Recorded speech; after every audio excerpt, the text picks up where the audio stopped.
What's going on, everybody? This is Chris Classic dropping a car vlog. Hope you guys are having a wonderful day. Nobody tells you today. Remember that God loves you, Christ loves you, and I love you as well. A lot of us are going through trials and tribulations. A lot of us probably didn't even want to wake up this morning, but I'm glad you're here to even wake up. But not only that, just to listen to me. Hopefully what I say now encourages you to go to God, to go to Christ, to cast all your cares, everything to God. Not just the bad things, but the good things. And watch how He blesses it. But sometimes we do need patience, we need understanding, we need discernment. And sometimes we just need to know that our way is not the best way, even though we may feel like it and it may feel feasible to us. Make sure you subscribe to the Take It Home podcast, where I talk about professional wrestling topics.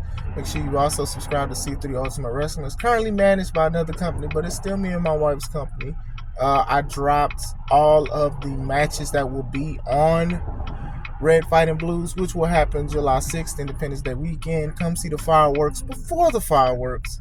Tickets are $5 off currently now on Eventbrite, so get those tickets early. If you're in the Crown Point area, Midwest area, Northwestern Indiana area, Chicago, Hammond, East Chicago.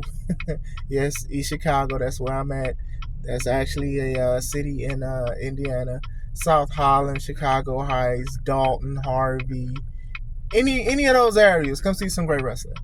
I wanted to talk about AEW Double or Nothing 2024. Now, AEW's Double or Nothing is their WrestleMania, if you will. It's supposed to be their marquee show. I used to think it was all out, the show that they do in Chicago, because usually All Out is better than Double or Nothing, to be honest with you. But Double or Nothing happened Sunday, and I am here to tell you that I only watched a few matches. It's not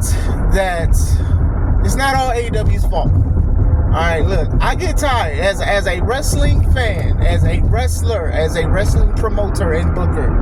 I do get tired of watching a lot of wrestling. Like, you guys hear my rants all the time about WrestleMania being 2 nights. And I understand the business move. And I do understand you don't want to have people out there for a lot of hours. I understand that. But AEW has always ran shows dang near over 5 hours. This will be an exception if this is your marquee show. But when I was talking to my homie Joseph, shout out to him, Spirit of Detroit, he was saying like almost every time it's over 5 hours. Heck, even over 4 hours. Oh, it's Sting's final show. Oh, it's a tournament. Oh, it's a championship from this place. It's like it's always something to make these shows be longer than what they're supposed to be. So that's one thing.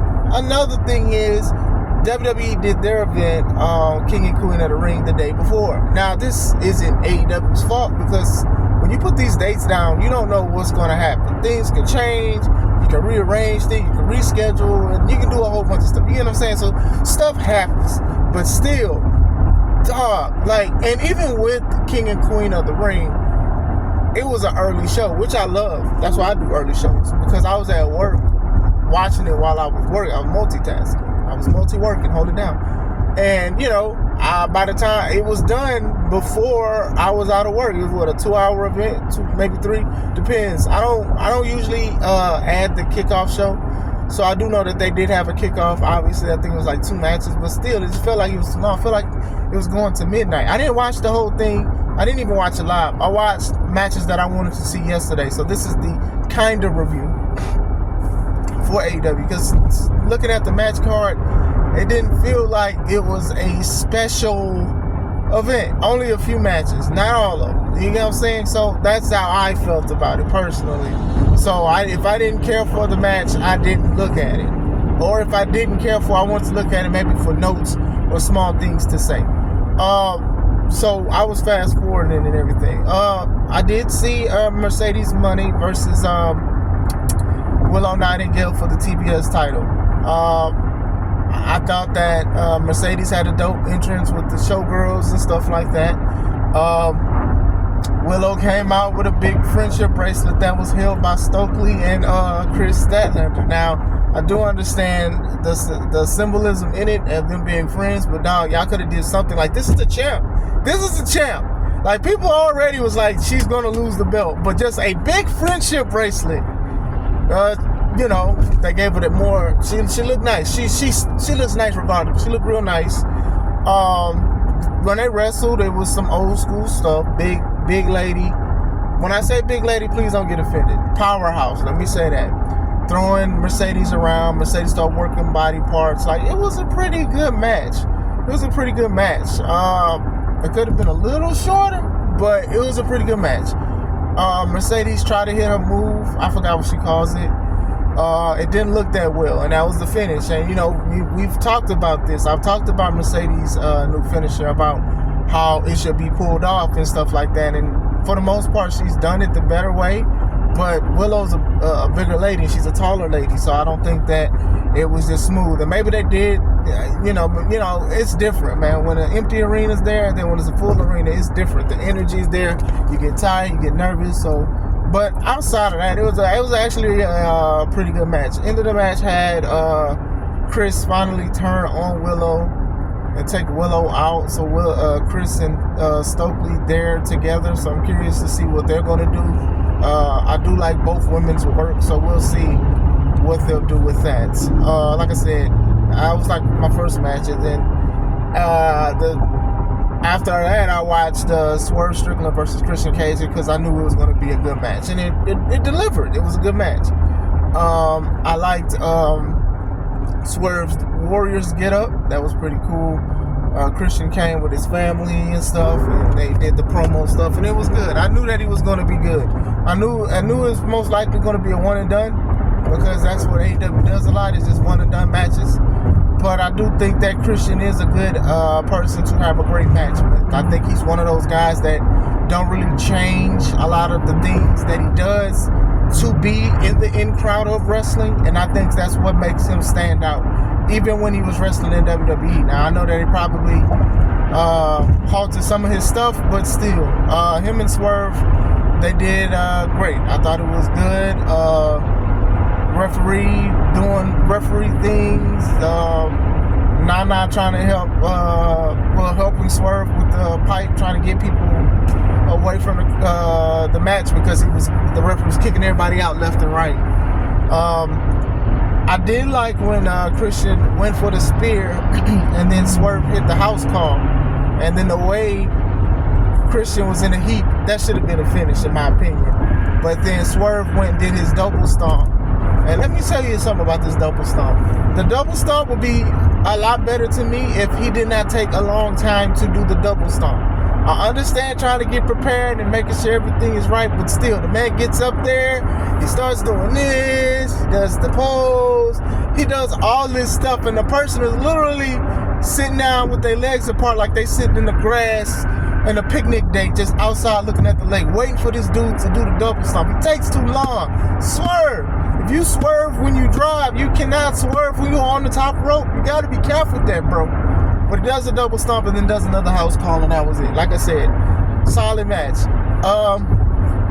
I saw Will Ospreay versus Roderick Strong for the international title, and the match was good. And then there was some stupid stuff that happened. First thing that was stupid was I don't know the guys' names that's with Roderick, but the one guy had Will on his shoulders while the referee was checking Roderick, and the other guy got in the ring. He looked a little confused. He goes off the ropes. Mind you, he goes off the ropes where the referee is at checking on Roderick. And literally, you can see that the referee sees this man, then goes and does a dive out. Not only does he do the dive out, he misses, and then the guy that's holding Will pushes Will back, so he does a backflip. Dude, what was that? Like, y'all gotta stop embarrassing y'all referees like this, because obviously y'all not telling these referees to ref. They just telling them to go with the flow. And even if they are great refs, this is messing up their integrity.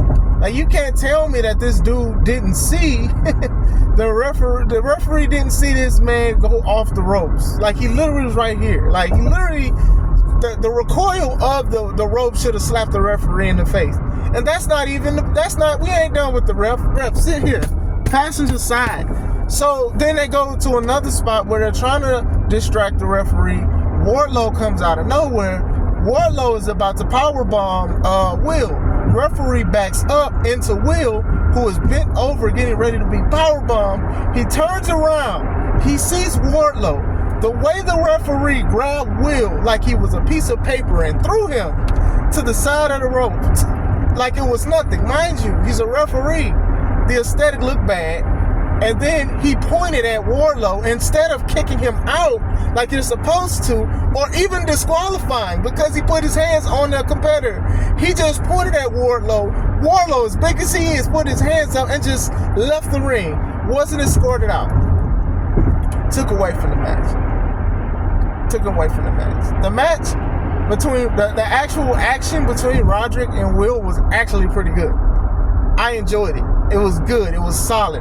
I just hated the hokey doke stuff because you made the referee look bad. The referee is part of the show, and we need referees. We do.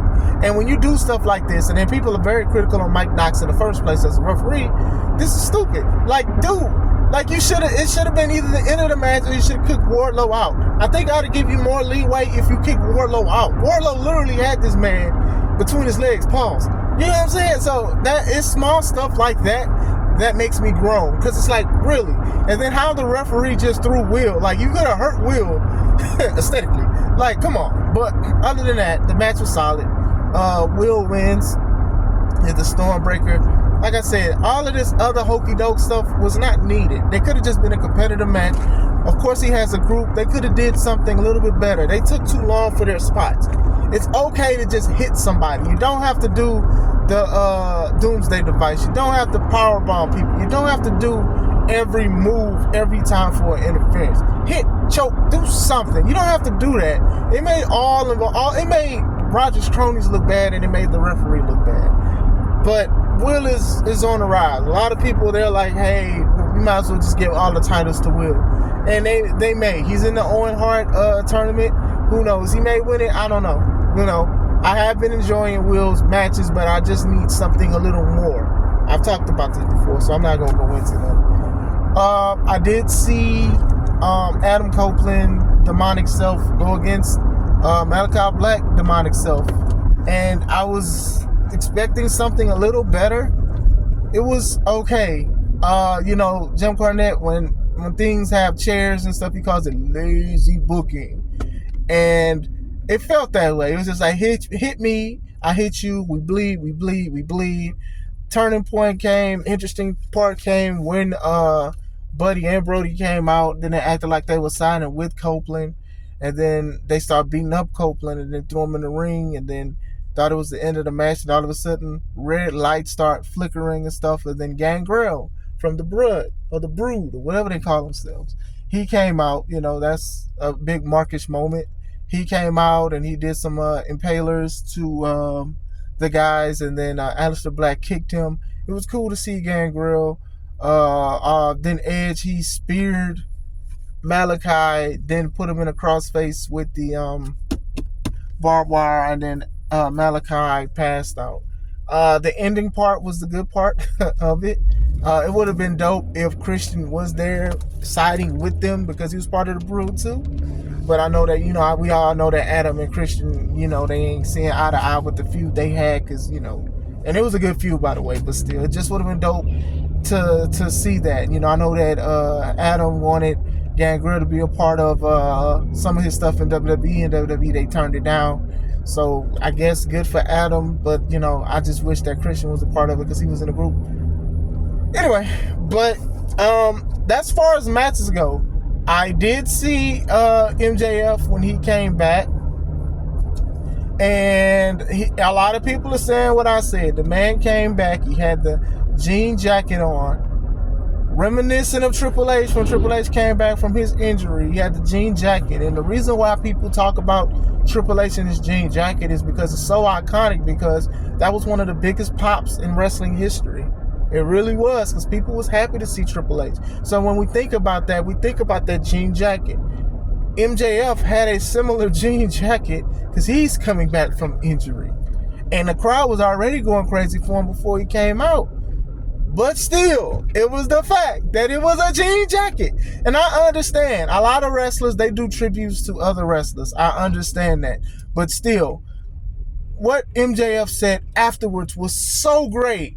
And I feel like it's somewhat muffled because he comes out with a jean jacket similar to Triple H's. Like if he had something different, maybe all leather, maybe something a different color, but you come out to something that's so synonymous with one of the biggest returns in wrestling history. So still, it was good to see him. He looked shredded like chicken. He comes out, Adam Cole wants a hug, he gives him a hug, then he kicks him in the nuts, and then he gives Adam a brain buster. He does a promo. He talks about he's back. He says he's not going to do the friendship things. No more kangaroo kicks. No more brochachos. Blah, blah, blah, blah, blah. It's all about hate. And then the crowd starts saying hate, hate, hate, hate, hate, hate. Sort of reminded me of Dave Chappelle, the player Haters Ball. But it was a good promo. He said that he doesn't, he showed a tattoo. The tattoo says AEW and it says bet on yourself. So back in the bad tattoo department, we're going to put that in folder number 5 next to Cody's neck tattoo. Yeah, but anyway, he says that he's not going nowhere. He says he doesn't need New Japan or Vince McMahon to make MJF. He needs MJF to make MJF. And I love that. I do love that he says, I do love that he said it. I do. I'm not mad at that. Like, I do get on them about talking about WWE and stuff like that. Saying Vince now, low-key, is a little outdated as well because he's no longer in the company. You could have just said WWE at this point. Could have said Paul. Like, you could have said something else. But I get it. And I gave it a pass. I was like, okay, cool. He is spitting. You know, he doesn't want to go somewhere else to become an established star. Now, regardless of how we feel about AEW, you know, MJF has had some great work in AEW, and I think that AEW needs MJF. I don't know, people aren't bigger than the companies, but sometimes companies need somebody. Now, with MJF, I'm curious to see what they're going to do. Is it going to feud with Adam Cole, or they're going to put him back in the title picture? Like, what are they going to do? Because this was a big moment for MJF to come back because of the speculation, despite the fact people already dropped rumors that he was signed a contract. But it's good to see him back. Don't wear a jean jacket. Hey, look, if you're a wrestler, if you ever return to the ring, just don't wear a jean jacket. There's no point. Don't. Because what Triple H did, he set the standard for jean jacket returns. And if you can't rock the denim, don't be spotted in them. Straight up.